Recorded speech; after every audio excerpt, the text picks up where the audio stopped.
हज़रत गौस पाक रज़ी अल्लाह ताला अन्हु जो नानो बुज़ुर्गवार रहमतुल्लाह अलैह हज़रत सैयद अब्दुल्लाह सुमई अलैह रहमतुल्लाह जीलान जे मशाइखनि में निहायत ई ज़ाहिद परहेज़गार ऐं फ़ज़ुल ऐं कमाल जो साहिबु। वॾनि वॾनि बुज़ुर्गनि सां उन जूं मुलाक़ातूं हुयूं। संदसि दुआ मुस्तजाब ऐं मक़बूल हूंदी हुई। जेकॾहिं कंहिं ते नाराज़ थींदो हो या को उन जे दिलि खे ईज़ा पहुचाईंदो हो त अल्लाह ताला उन खे जल्द बदिलो वठंदो हो। अल्लाह ताला उन खां जल्द बदिलो वठंदो। जेकॾहिं कंहिं ते राज़ी थींदो त अल्लाह ताला उन खे जल्द नवाज़ींदो। कशफ ऐं करामत जे साहिब हिन अलामा शतनर फ़ी अलैह रहमतुल्लाह अलैह लिखे थो त कान युख़बिरु बिल अमरे क़ब्ल वतु ए ही फ़यक़उ कमा युख़बिरु, याने कंहिं अमर जे वाक़े थियण खां अॻु में ई उन जे वाक़े थियण जी ख़बर ॾींदो। हू जीअं ॿुधाईंदो तीअं ई थींदो।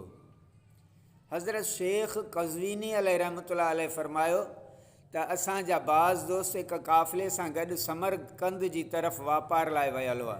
जॾहिं हिकु मैदान में पहुता त धाड़ेलनि जे टोले उन्हनि ते हमिलो कयो ऐं उन्हनि हज़रत सैयद अब्दुल्लाह सुमई रहमतुल्लाह अलैह हज़रत गौस पाक जे नाने खे सॾु कयो।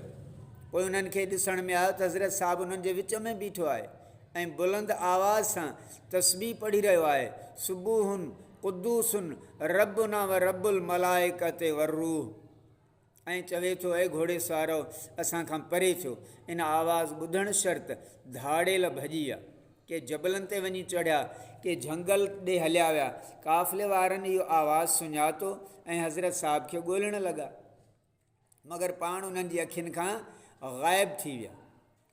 हाणे इन करामतनि जो फ़ाइदो अल्लाह ताला जे तरफ़ां वलियनि सगोरनि खे अहिड़ी ताक़त मिलंदी आहे जो हिक ई वक़्त में मुख़्तलिफ़ जायुनि ते मौजूदु थी सघनि था।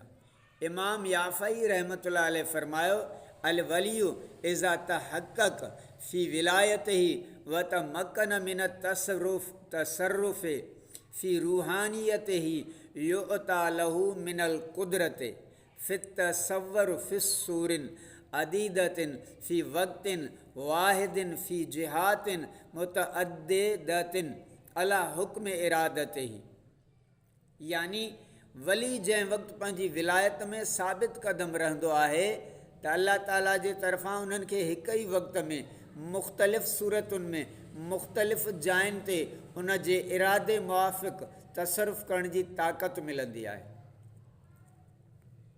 हज़रत अल्लामा शेरानी रहमतुल्लाह अलैह पंहिंजी किताब लाजवाब अल-यवाक़ीत वल जवाहिर जे मेराज वारे बेस में लिखे थो व मिनहा शुहूदुल जिस्मिल वाहिद फ़ मकानैन फ़ी आनिन वाहिद, यानी हज़रत मूसा अलैहिस्सलाम खे हुज़ूर सल्लल्लाहु अलैहि वसल्लम जन मेराज वारी राति मज़ार मुबारक में ॾिठो ऐं बैतुल मुक़द्दस में ॾिठो ऐं छहें आसमान ते ॾिठो।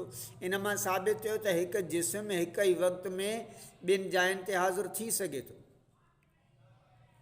सुभान अल्लाह।